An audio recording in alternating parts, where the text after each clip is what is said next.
Ito boss, sa araw na to, unang vlog natin mga boss, sa Borgsman, paano natin tanggalin yung battery. Anong mga kailangan natin para tanggalin? Ito lang, isang allen, tsaka isang screwdriver na Philip. So ito, simulan na natin mga boss. Una muna, tanggalin natin to, dalawang tornilyo yan. Baklasin natin yan. Yung baklas yan,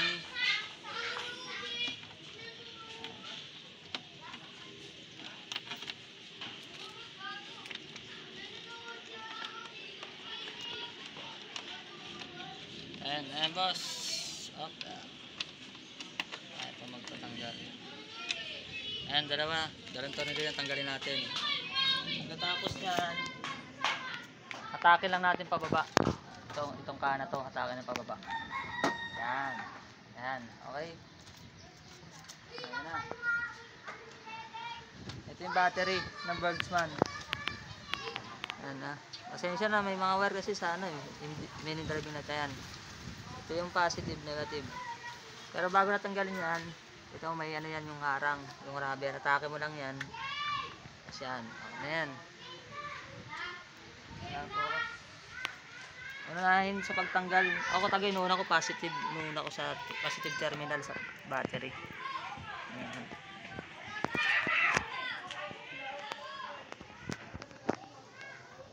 Para makita natin anong size ng battery natin sa pang Borgsman.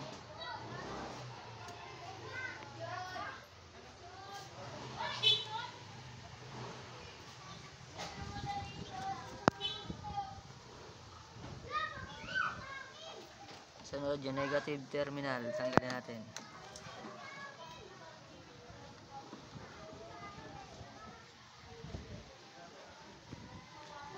Madali lang naman, basta alam natin yung mga kailangan dapat tanggalin.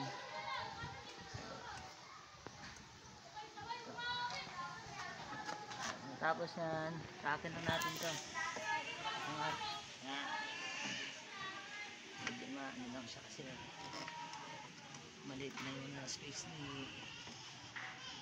So, tanggalin muna natin ito.